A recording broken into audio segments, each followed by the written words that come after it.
Assalamualaikum warahmatullahi wabarakatuh. Bismillah, alhamdulillah, la hawla wa la quwata illa billah. Allahumma salli ala Sayyidina Muhammad wa ala ali Sayyidina Muhammad. Dikisahkan suatu hari ada seorang filsuf dari negeri seberang yang datang ke kerajaan. Ia terkenal sebagai orang yang suka berdebat tentang hukum-hukum agama dan mencoba mencari celah dalam setiap aturan.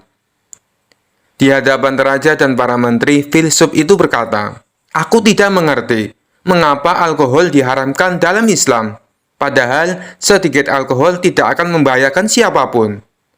Raja yang mendengar itu langsung teringat pada orang yang paling cocok menghadapi filsuf ini, Abu Nawas.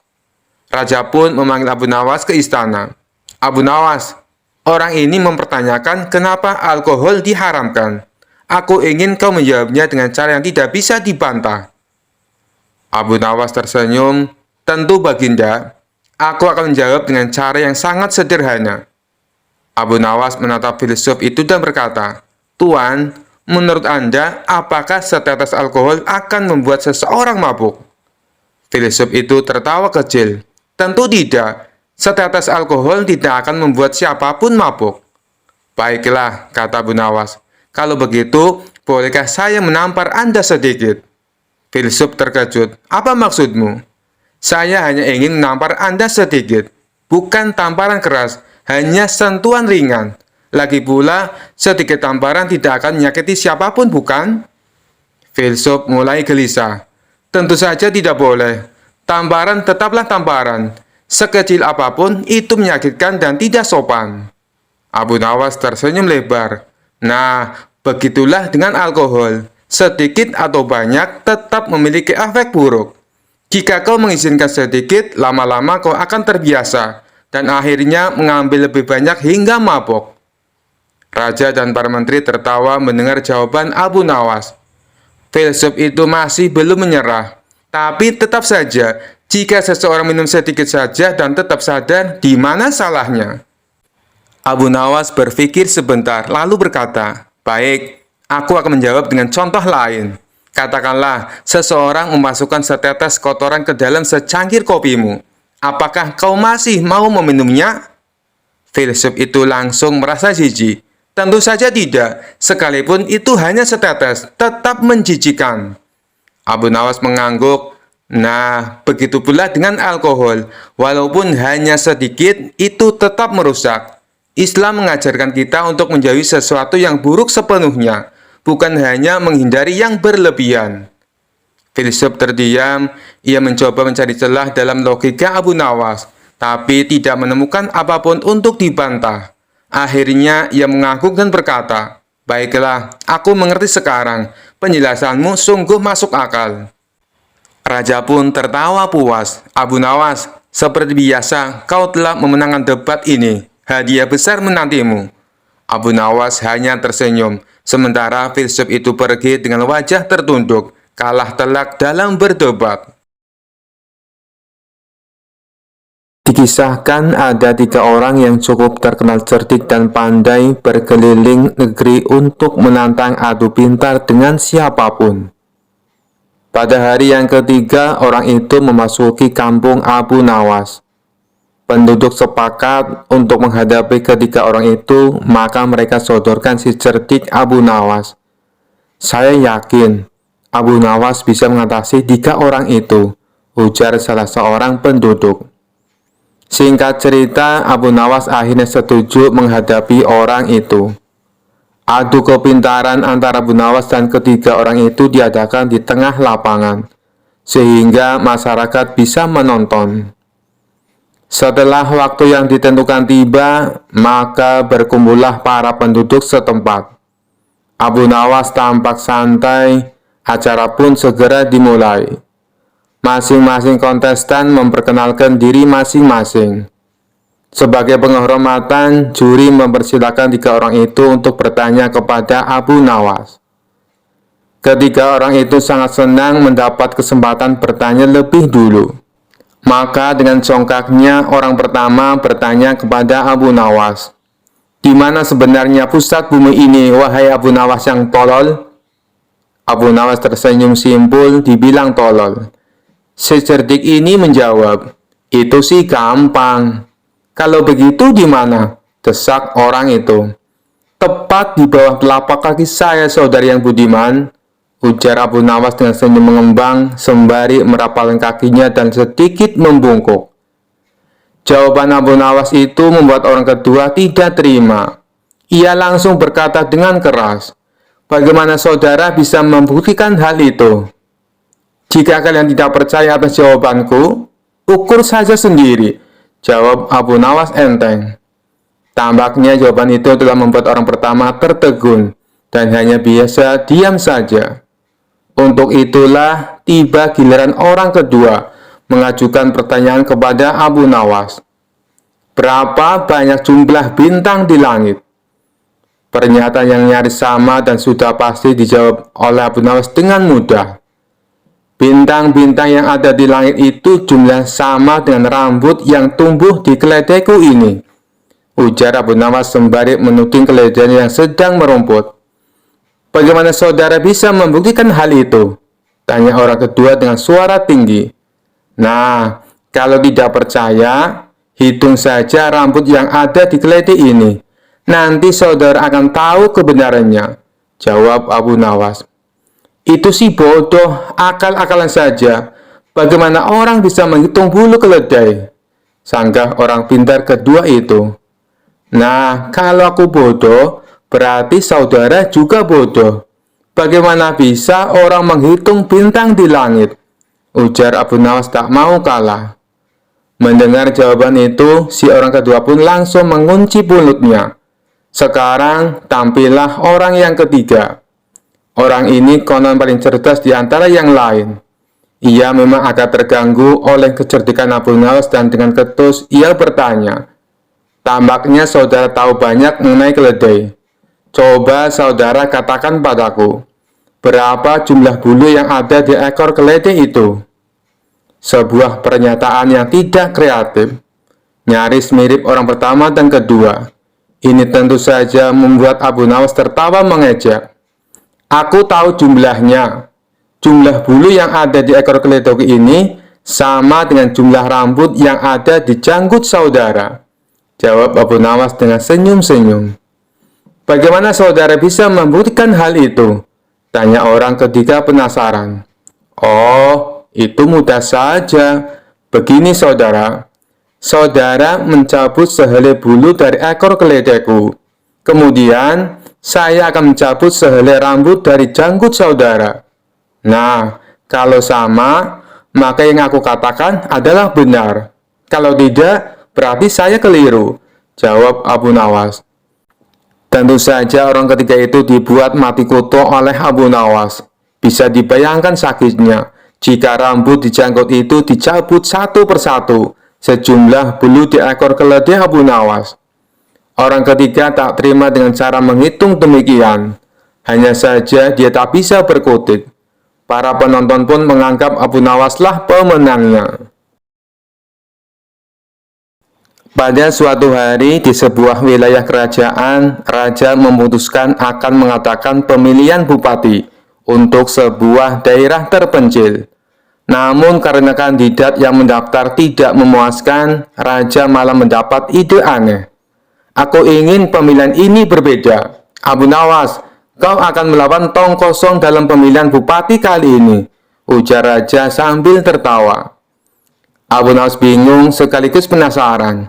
Baginda, bagaimana mungkin saya melawan tong kosong? Bukankah tong itu tidak bisa berbicara? Itu tugasmu untuk membuktikan bahwa kau pantas menang melawan sesuatu yang bahkan tidak bisa berbicara, kata sang raja. Pada hari debat kandidat, warga berbondong-bondong datang ke alun-alun untuk menyaksikan hal yang tak biasa. Di satu sisi panggung, Abu Nawas berdiri dengan tegak penuh percaya diri. Di sisi lain, sebuah tong kosong berdiri tegak tanpa gerak. Moderator memulai debat. Kandidat pertama, Abu Nawas, apa visi dan misi Anda? Abu Nawas tersenyum lebar. Visi saya adalah membangun daerah ini menjadi lebih makmur. Misi saya adalah mengutamakan keadilan, pendidikan, dan kesejahteraan rakyat. Seluruh warga bersorak, kemudian moderator beralih ke tong kosong. Kandidat kedua, silakan sampaikan visi dan misi Anda. Hening, tentu saja tong kosong tidak bisa menjawab. Abu Nawas tidak menyia-nyiakan kesempatan ini. Lihatlah saudara-saudaraku, calon lawan saya ini bahkan tidak bisa bicara. Bagaimana dia bisa memimpin kalian? Kata Abu Nawas sambil tertawa kecil. Selama masa kampanye, Abu Nawas menggunakan segala akalnya. Ia mendatangi warga sambil membawa tong kosong itu kemana-mana. Saudara-saudara, tong ini kosong, tidak punya isi. Kalau kalian memilihnya, sama saja dengan memilih pemimpin yang tidak bisa memberi apa-apa. Pilihlah aku, yang punya isi kepala dan hati. Warga tertawa terbahak-bahak mendengar kampanye Abu Nawas. Dalam waktu singkat, popularitasnya melonjak. Saat hari pemilihan tiba, suara warga bulat memilih Abu Nawas. Setelah hasil diumumkan, Raja memanggil Abu Nawas ke istana. Abu Nawas, kau telah membuktikan dirimu, tapi katakan, bagaimana kau bisa yakin akan menang melawan tong kosong? Abu Nawas tersenyum kemudian berkata, Baginda, rahasianya adalah mengingatkan rakyat bahwa pemimpin kosong hanya akan membuat rakyat kelaparan. Dan aku rasa tong kosong itu tidak keberatan kalah, karena dia memang tidak punya apa-apa untuk dipertaruhkan. Raja tertawa terbahak-bahak. Abu Nawas, kau memang cerdas sekaligus licik. Aku bangga padamu. Sejak saat itu, cerita tentang Abu Nawas melawan tong kosong menjadi legenda yang terus diceritakan sebagai lelucon tentang pemilihan yang aneh, tetapi penuh hikmah. Pemimpin yang berisi lebih baik daripada tong kosong, kata Abu Nawas sambil tersenyum puas. Pada suatu hari, Raja sedang gelisah di istana. Ia merasa bosan dengan kehidupan istana yang serba monoton. Untuk menghibur dirinya, ia memanggil Abu Nawas dan memberinya sebuah misi yang tidak biasa. Abu Nawas, kata Raja, aku mendengar ada sebuah tongkat ajaib yang bisa mengabulkan permintaan apa saja. Aku ingin kau mencarinya dan membawanya ke sini. Kalau kau gagal, aku akan memerintahkan pengawal untuk menghukummu. Abu Nawas yang terkenal licik dan penuh akal tersenyum kecil. Baginda, apakah Anda yakin tongkat seperti itu ada? Tentu saja ada, seru Raja. Aku mendengar cerita itu dari seorang pengembara. Jadi, pergilah dan jangan kembali tanpa tongkat itu. Abu Nawas pun pergi ke pasar, berpura-pura mencari tongkat ajaib. Ia bertanya kepada para pedagang, pengrajin, hingga pengemis. Tentu saja tidak ada yang tahu apa itu tongkat ajaib. Setelah seharian berkeliling, ia memutuskan untuk pulang ke rumah dengan sebuah rencana cerdik. Keesokan harinya, Abu Nawas kembali ke istana membawa sebuah tongkat kayu biasa yang ia temukan di pinggir sungai. Dengan percaya diri, ia menyerahkan tongkat itu kepada Raja. Baginda, inilah tongkat ajaib yang Anda cari, katanya sambil membungkuk. Raja mengamati tongkat itu dengan penuh rasa penasaran. Apa buktinya bahwa tongkat ini ajaib, Abu Nawas? Tanya sang Raja. Abu Nawas tersenyum misterius. Baginda, tongkat ini hanya akan menunjukkan keajaibannya jika digunakan oleh orang yang jujur. Cobalah Baginda, mintalah sesuatu dan tongkat ini akan mewujudkannya. Raja yang merasa dirinya sangat jujur segera mengangkat tongkat itu. Ia pun berkata, aku ingin tongkat ini memberiku sekantong emas. Tentu saja tidak ada yang terjadi. Raja mulai curiga. Kenapa tidak terjadi apa-apa, Abu Nawas? Abu Nawas dengan tenang menjawab, Baginda, mungkin Anda perlu meningkatkan kejujuran Anda terlebih dahulu. Raja merah padam, tapi ia tidak mau menunjukkan rasa malunya. Ia menyerahkan tongkat itu kepada para menterinya untuk dicoba. Setiap menteri yang mencoba tongkat itu gagal menggunakannya. Ini aneh, tongkat ini tidak bekerja untuk siapapun, seru sang Raja. Akhirnya Raja kembali memanggil Abu Nawas. Abu Nawas, apa kau berani mengatakan bahwa aku dan para menteriku tidak jujur? Abu Nawas tersenyum lebar. Oh tidak Baginda, saya hanya ingin menunjukkan bahwa tidak ada yang benar-benar sempurna di dunia ini, termasuk tongkat ajaib. Karena itu lebih baik kita saling memperbaiki diri daripada bergantung pada benda-benda ajaib. Raja terdiam, lalu tertawa terbahak-bahak. Abu Nawas, kau benar-benar licik. Kau berhasil mengelabui aku lagi. Baiklah, aku akan membiarkanmu pergi kali ini. Abu Nawas membungkuk sambil berkata, terima kasih Baginda. Jika Baginda butuh tongkat ajaib lagi, saya akan mencarinya di tempat yang lebih jauh. Seisi istana pun tertawa mendengar jawaban Abu Nawas. Sementara raja hanya bisa menggeleng-gelengkan kepala, kagum dengan kecerdikannya. Suatu hari, raja kembali memanggil Abu Nawas ke istana untuk memberi perintah aneh lagi. Raja yang terkenal suka menguji kecerdikan Abu Nawas tersenyum licik dan berkata, Abu Nawas, kali ini aku punya tugas sangat penting untukmu. Abu Nawas sudah mencium gelagat tak biasa, menjawab dengan hati-hati. Apa tugasnya tuanku? Raja dengan suara lantang berkata, aku ingin kau pergi dan mencari ujung bumi. Bawa aku laporan tentang apa yang ada di sana. Jangan kembali sampai kau menemukannya. Abu Nawas yang tahu bahwa perintah ini jelas-jelas mustahil, pura-pura terkejut. Tapi seperti biasa, ia segera berpikir cepat. Dengan wajah serius, Abu Nawas menjawab, baik tuanku, hamba akan mencari ujung bumi, tapi hamba butuh beberapa persiapan. Raja mengangkat alis penasaran. Apa yang kau butuhkan kali ini, Abu Nawas? Abu Nawas dengan tenang menjawab, karena perjalanan ini sangat jauh dan berbahaya, hamba butuh bekal yang cukup besar, sekitar 100 unta penuh dengan makanan, minuman, dan persediaan lainnya. Selain itu, hamba juga butuh pasukan kecil untuk melindungi hamba dari bahaya selama perjalanan. Raja berpikir sejenak lalu setuju. Baiklah, aku akan berikan semua yang kau minta. Tapi ingat, jangan kembali sebelum kau menemukan ujung bumi. Abu Nawas tersenyum dan berjanji akan melakukan tugasnya dengan baik. Lalu ia segera memulai perjalanannya dengan 100 unta penuh bekal dan pasukan kecil yang menyertainya. Selama beberapa minggu, Abu Nawas dan rombongannya berkeliling kota, berpura-pura sedang dalam perjalanan jauh.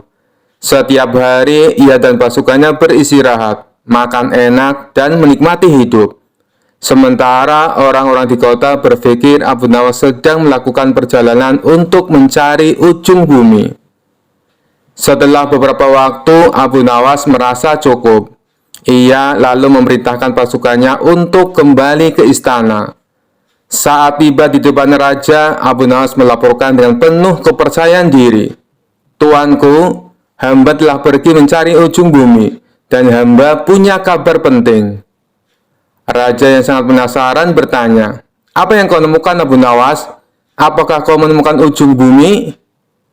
Abu Nawas mengangguk serius dan menjawab, benar tuanku, hamba telah menemukannya. Ternyata ujung bumi itu adalah tempat di mana langit dan bumi bertemu, tepat di pintu gerbang istana ini.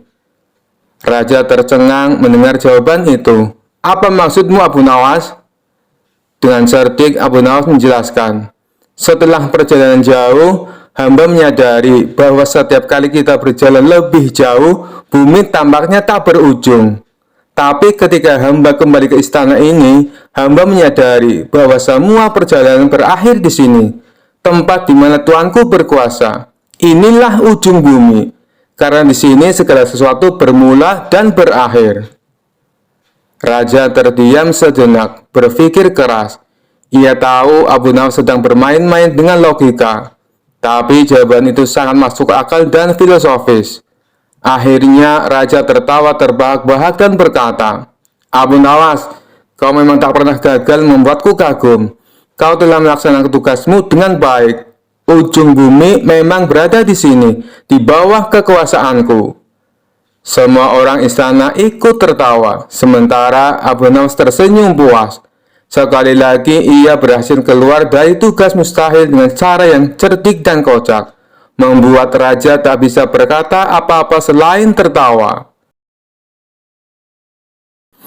Dikisahkan pada suatu sore yang cerah, Abu Nawas sedang duduk santai di depan rumahnya. Tiba-tiba terdengar suara teriakan khas dari kejauhan. "Bakso, bakso, bakso panas!" Abu Nawas yang sedang lapar segera berdiri. Ia melihat tukang bakso keliling mendorong gerobak kecil, sambil terus meneriakkan dagangannya. Abu Nawas pun memanggil, "Tukang bakso, kesini sebentar." Tukang bakso berhenti di depan rumah Abu Nawas. "Ada yang bisa saya buatkan, Tuan?" tanya si tukang bakso dengan ramah. Abu Nawas tersenyum licik. "Aku ingin seporsi bakso spesial, tetapi dengan syarat." Tukang bakso mengerutkan kening. "Syarat apa, Tuan?" "Syaratnya," jawab Abu Nawas sambil tertawa kecil, "baksonya harus ada rasa durian, kuahnya rasa kopi, dan tambahkan 1 butir telur bebek mentah di atasnya." Tukang bakso terkejut mendengar pesanan aneh tersebut. "Tuan, bakso seperti itu tidak ada yang jual." "Tapi aku sangat ingin mencobanya," jawab Abu Nawas sambil berpura-pura kecewa. "Kalau kau tidak bisa, aku tak jadi beli." Tak ingin kehilangan pelanggan, tukang bakso itu memutar otak. Ia mengambil semangkok bakso biasa, lalu berbisik, "Tuan, tunggu sebentar. Saya akan membuatkan sesuai permintaanmu." Sambil mempersiapkan mangkok, tukang bakso menambahkan sedikit kuah biasa, menyerahkan mangkok itu kepada Abu Nawas dan berkata, "Ini dia, rasa durian dan kopi sudah saya tambahkan. Telur bebeknya ada di dalam kuah, tetapi perlu dicicipi perlahan agar terasa." Abu Nawas mencicipi bakso tersebut. Rasanya seperti bakso biasa. Mana rasa durian dan kopinya?" Tukang bakso tersenyum licik. "Rasa durian dan kopi hanya muncul jika Tuan makan sambil membayangkan durian dan kopi. Jadi, cobalah makan sambil memejamkan mata dan membayangkan." Abu Nawas tertawa terbahak-bahak. "Kau berani juga bermain kata, wahai tukang bakso, tapi aku tidak mau kalah."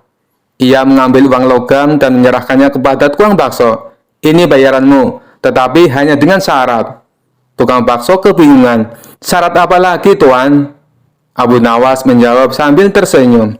"Uang ini hanya bisa kau gunakan jika kau membayangkan barang yang akan kau beli." Tukang bakso menghela nafas panjang. Mereka berdua pun tertawa bersama. Akhirnya Abu Nawas membayar dengan uang sungguhan, dan tukang bakso memberi bonus 2 bakso ekstra. Sejak saat itu, tukang bakso tersebut selalu berhati-hati jika bertemu dengan Abu Nawas yang suka iseng. Tetapi diam-diam ia menikmati persahabatan unik mereka. Sekian dulu perjumpaan kita kali ini. Sampai bertemu lagi di kisah-kisah selanjutnya. Terima kasih yang sudah subscribe dan setia menonton channel ini. Wassalamualaikum warahmatullahi wabarakatuh.